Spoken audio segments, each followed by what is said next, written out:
Hello, all you hardcores out there. How are you doing? It's Russ here from Poker's Corner, the biggest gob in sport. Well, thank everybody for liking and subscribing. Just waiting for Kent to log on. Should be logging on any second. What an interesting weekend, eh? People asking me for Kent's views on what happened. So we'll see. Very popular on the channel is Kent. Women love him, men want to be him. Here's a picture of statistics, Kent. Very sharp with boxing. Gets a lot of stick, but very, very sharp. When he logs on, that is. So,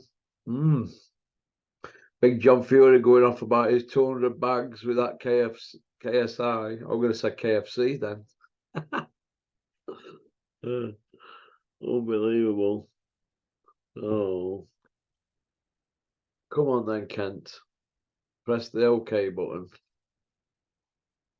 You'll not get that 200 bags. There's not a chance. Not a chance at all. I don't think so anyway. It's all pantomime nonsense, isn't it? He's only been back in country 10 minutes on tarmac. And he's straight on with phone with his 200 bags. Do you know what I mean? So, this is what it is, isn't it? So, this is what it is. Here we are. Here's Kent. How are you doing, Kent? How's it going, Russell? All right, mate. Wait, we'll go balls deep then. The Gypsy King, Kent.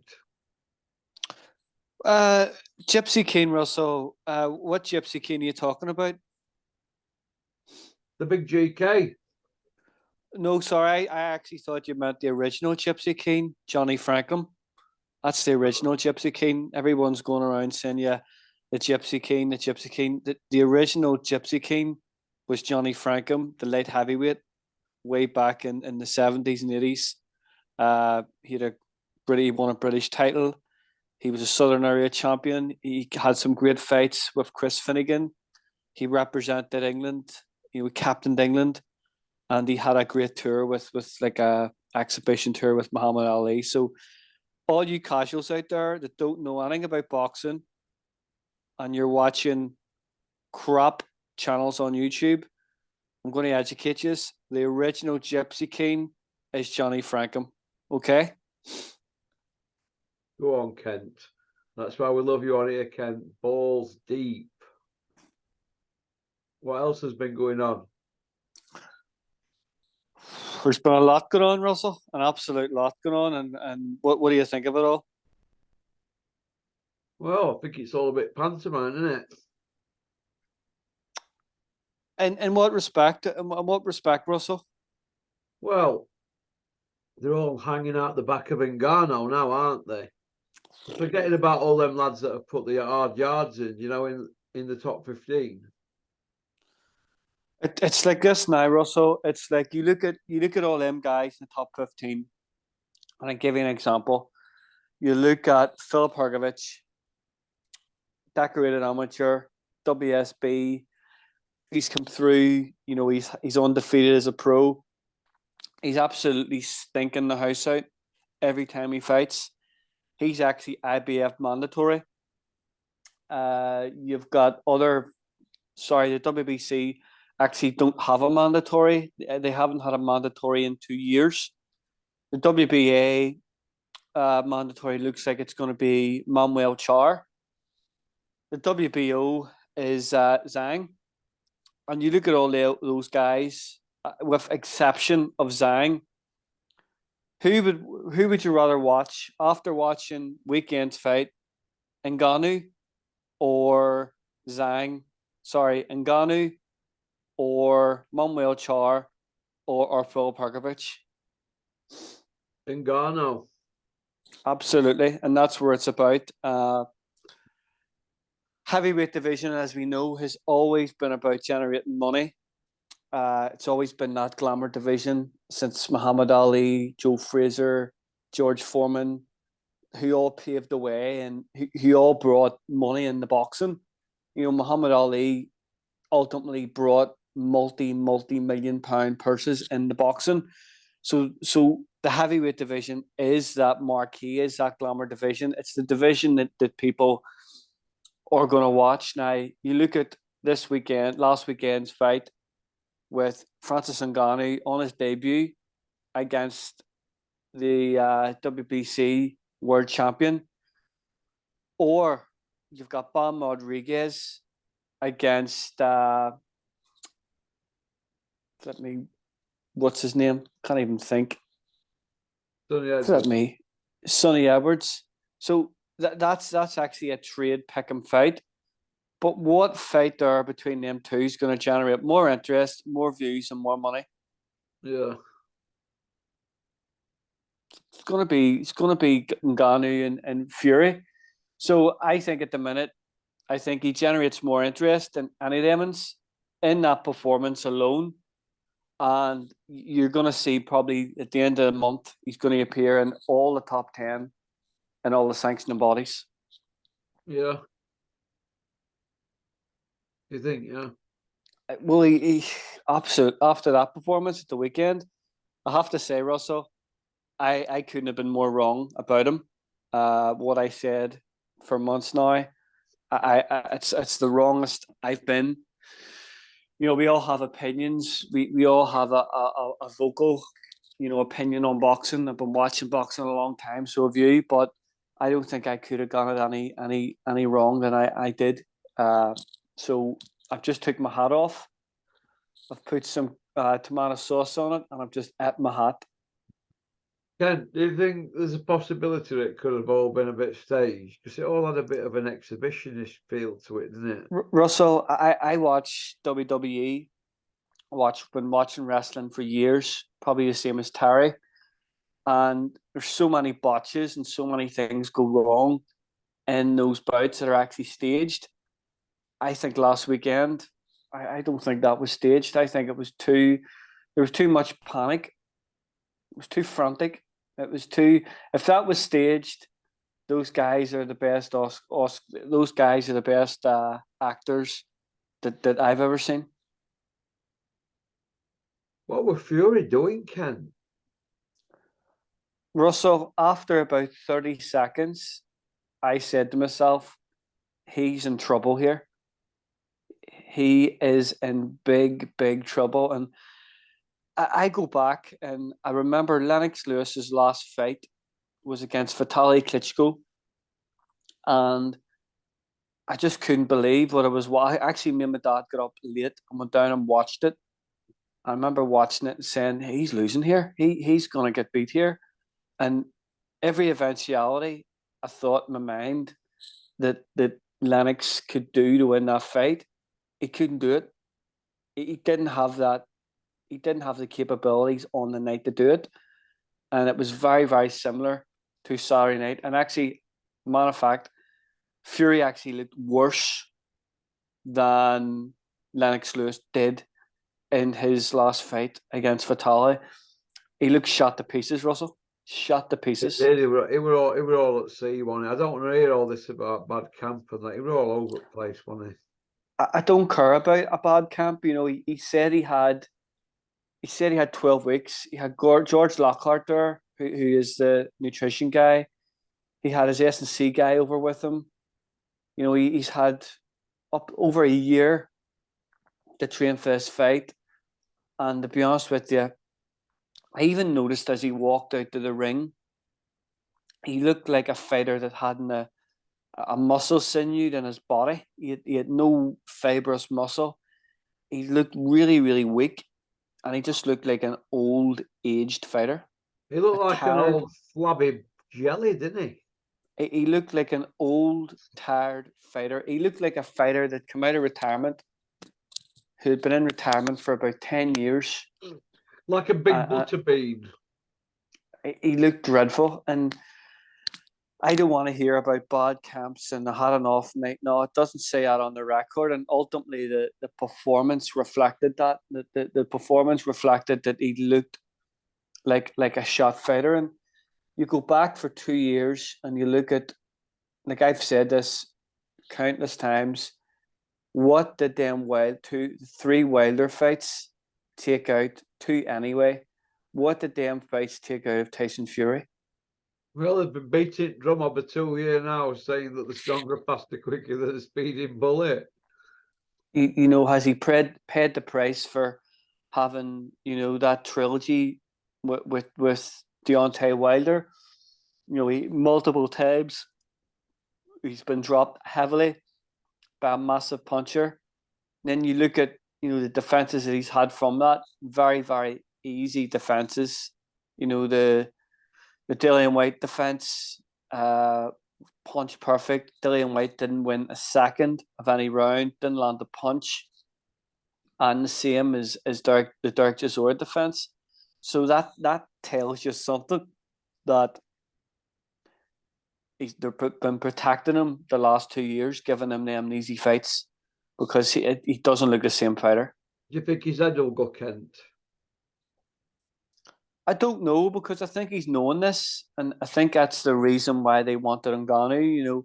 The very fact that Francis Ngannou was in the ring with him at Wembley over a year and a half ago tells me a lot, that this fight has been in the pipeline for close to 2 years. And it seems to me like it was a retirement last cash grab bout. It just looks like that way, with having absolutely no intention of fighting Usyk in December. Yeah. Do you think his head will go Fury's now? No, I don't. I think he's got what he wanted. I think he's got a massive payday out of this, and I think he's got what he wanted out of it, and he's got a fortune. And to be honest with you, Russell, after that performance, and you sit back and say you've had a great camp, say in your heart you've had a great camp, I've trained well, I've sparred well, I've did everything I needed to do, then you have that performance. Would you really risk coming back and fighting somebody like Usyk? Yeah. Do you think that he might? Well, would you put it past him trying to get out of Usyk fight and take the Ngannou money and run and retire for a bit and all that? Like he did with Vladimir thing. I see it happening. I see it happening Just to right get now. out of it, good out mental health route. I don't know if he's going to go down that mental health route again, because that's a tired formula now with him.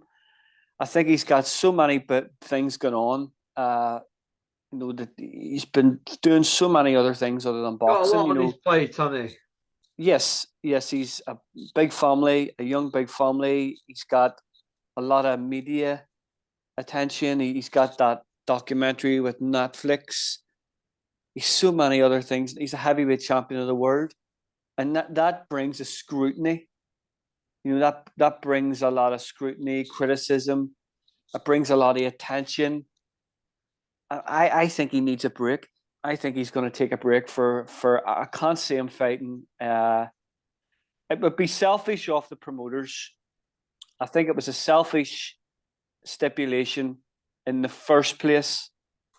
You've got a fighter there who's in his mid-30s, who fights once a year. It was never, ever going to be achievable for him to be out fighting again in 6 weeks, especially in December. The end of December, he's a young family there. It's Christmas coming up. No fighter in their right minds would want to fight in the 23rd of December, especially in Saudi. Yeah. On that in that condition, or even if he does come out in the next few days and says, "Yeah, we'll fight Usyk December 21st," can he turn it around, do Usyk? I can't see it after that performance, Russell. I think there needs to be a rehaul. I followed Tyson Fury since he turned pro. I've seen him box 4 times live. I was always behind him. I'm always behind the British fighter. but I have to give an honest appraisal on it, an honest opinion on it. And I think what I've seen this last week was just a guy who is in complete control of his surroundings, trainer wise, the camp wise. I think they need to change the formula up. And I'm not one for going and blaming trainers and blaming that. He needs somebody in that camp with authority that's going to turn it around. Well, do you think he'll get rid of Sugar Hill? I didn't see that authority. I haven't seen that authority this last 2 years, Russell. I'm not blaming Sugar Hill, but I'm not blaming Andy Lee. You know, with Sugar Hill, he's been dropped multiple times. They talk about this Kronk style that I don't see. The Kronk style wasn't getting dropped multiple times in defenses.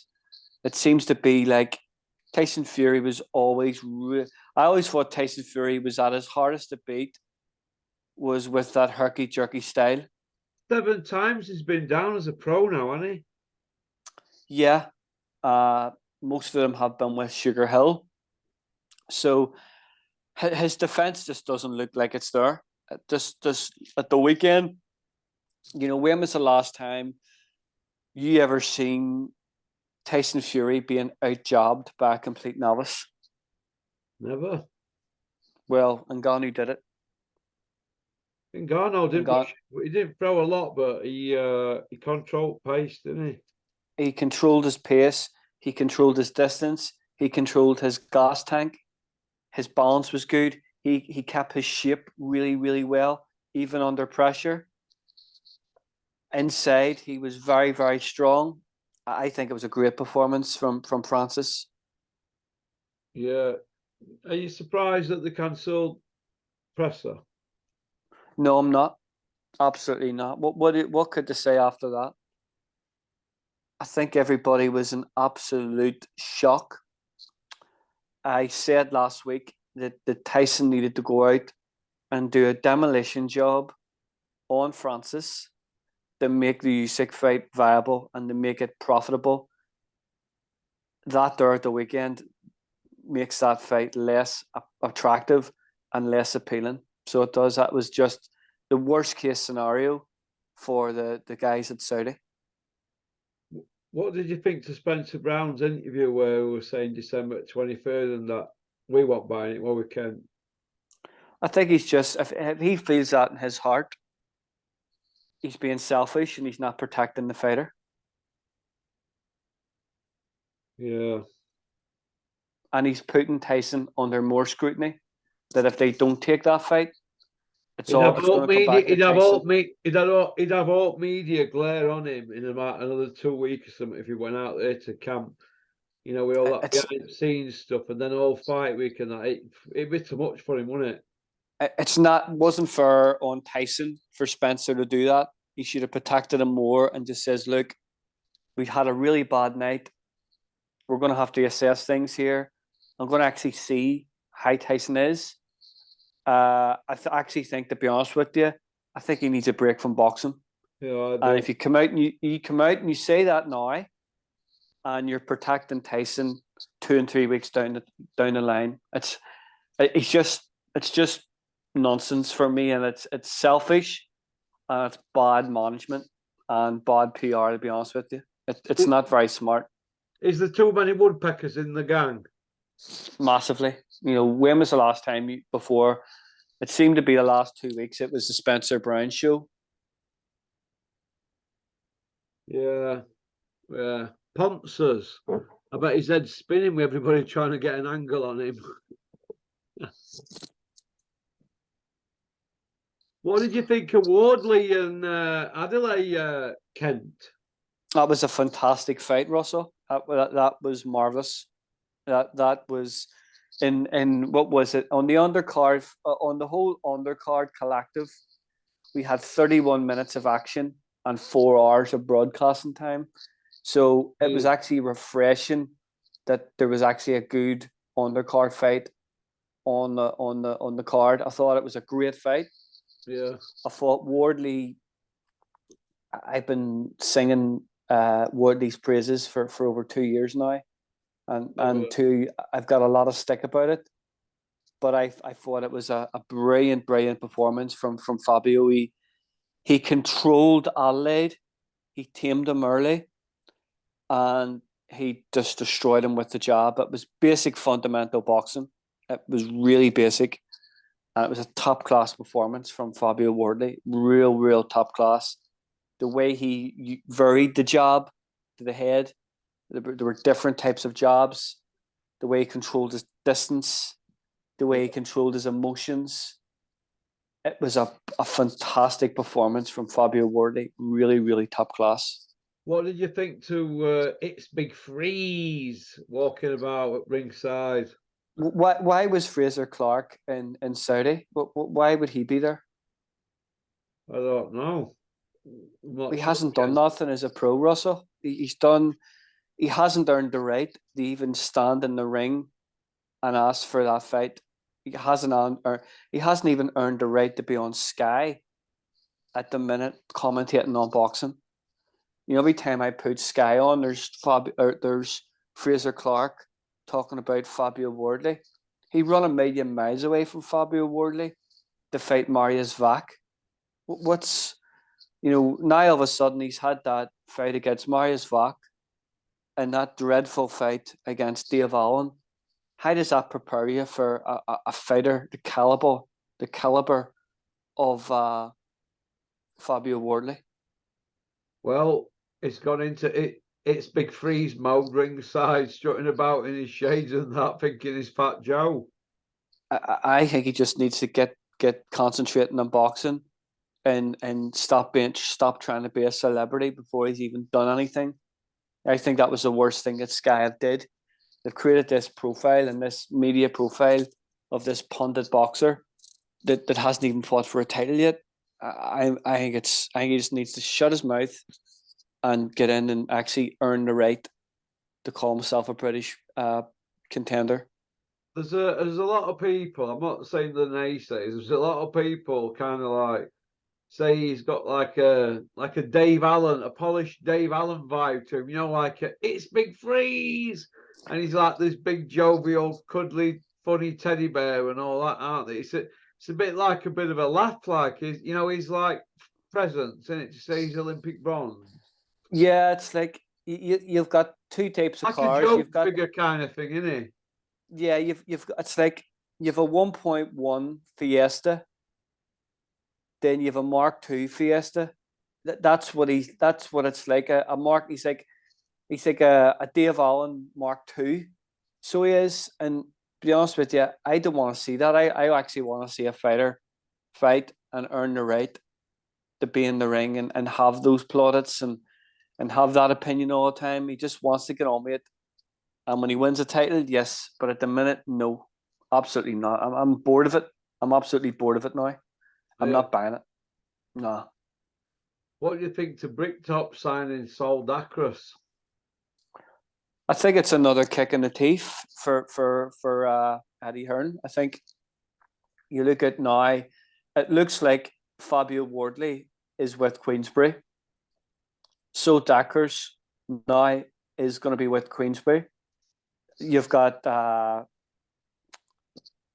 David Adelaide with Queensbury. Dubois, Joyce. You've got Dubois. Moses You've got Joyce, Moses coming through, who looks really good. So he has got the dynamic. He has got the blood and guts of the British heavyweight scene, and Frank will make them fight each other. Yeah, Frank will not sign Sol Dackers the fight for WBA international title fights and WBO intercontinental fights. He'll have signed him to maybe look at 2 fights down the line. It's going to be him and Adelaide for the vacant British title. I think Fabio will go up to European level next, win the European title. KBL's the European champion. If he ever relinquishes, he's relinquished it before and fought for it again. I think that would be a really good fight for Fabio Wardley. yeah. I think he smashes him. Yeah, I think he does. Do you think Wardley can go places, Kent? Absolutely. Why not? I think he beats AJ right now. Right now. I said that a year ago, and people laughed at me. They're not laughing now. I think Fabio Wardley beats Anthony Joshua right now. Right at this minute, he beats him. Puts hands on him, Kent, He puts hands on him. as Terry would say. Yeah. He puts hands on him. So well, he does. He does 16-0, Kent, 15 by way of. he does a demolition job on any of them. He's that good, and he earns the right. He's got the right. I've got the right now to say that because of his performances. Well, listen, He's done it the right way. There's 100 on the moon from John Fury. So is there going to be another one from Fabio Wardley if he fights Big Meech? I think he puts him. I think he knocks him out. I think his IQ is really, really good because he breaks him down. He's a good job. He's great fundamentals. He's very smart. You can see him, thinking his way through without overthinking. And I think he's a really, really good fighter. I think he's probably one of the most improved fighters in the UK over the last 2 years. Yeah. Absolutely, Russell. Yep. Yeah. Would you like to see him in with It's Big Freeze, though, Wardley? I would love to see that, Russell. Honestly, I think it goes 4 rounds, if that. Yeah. Smashes him. What do you think to that Aussie cruiserweight Eddie Hills has got? I think that's a good market. Justin Hui, I think it's a good market. Just that he can fight up at he will probably go to heavyweight next. There's absolutely no money, no interest in the cruiserweight division right now. I think what Eddie's looking is a heavyweight and a heavyweight that can fight. That's what he needs. AJ is done, to be honest with you, and I think you look at all the fighters that Matchroom have lost this last year, 2 of which we have mentioned as in Soak Dackers and Fabio Wardley. He needs a heavyweight. Yeah, he does. Where do you see Joe Parker in all this now? Joe Parker's just going to be a fringe guy that's going to get an opportunity. He will get another chance. So he will. That guy he fought at the weekend was dreadful, Russell. He looked like a complete novice. I think that's why he jumps in with Fury, because he can get crumbs. He can get somewhere. You've got that was a massive bill he was on. He was on the undercard of that. Despite the Joe Joyce loss, Joe Parker's still a relatively young heavyweight. So he's gonna get an opportunity again somewhere down the line, especially the way the belts are gonna go. Especially with the weekend here. So you've got, obviously the whole Tyson thing and the Usyk thing. When that doesn't happen, what's going to happen to the belts? I wouldn't be surprised to actually see Joshua and Joe Parker again. What do you think to Derek Chisora throwing his hats into mix to fight Ngannou? You have to expect that, Russell. Derek would fight anybody for money. I think Ngannou would. He sounds like he's underwater. I think Ngannou would smash him to pieces. Yeah, the man from Atlantis, isn't it, Derek? I think Francis would absolutely smash him to pieces. Yeah. I actually think that Francis would take his head clean off his shoulders. He can't. Yeah. Derek's there to beat now, isn't he? That last fight there against Jared Washed Up Washington was probably one of the worst heavyweight fights I've ever seen, and I've said this on the channel. It was dreadful. He was dreadful. You know what? See, when it went to scorecards, I actually said if I was the judges, I would score every round 0 each. Would you? I would have scored that a no contest. How bad it was. Yeah. Dreadful fight. Absolutely dreadful fight. Yeah. Awful. It's Do you know what, right? It's got boxing needs to have a good look at itself, Kent. That's all we want, isn't it? Just put the fights on we want. We're not getting it because sport. When you have sport, you have advertising, you have merchandising, you have sponsorship, you've got networks. It's there's too much going on in boxing apart from boxing and boxing at the minute, if that makes sense. Yeah. Right. And that's ultimately ruining it.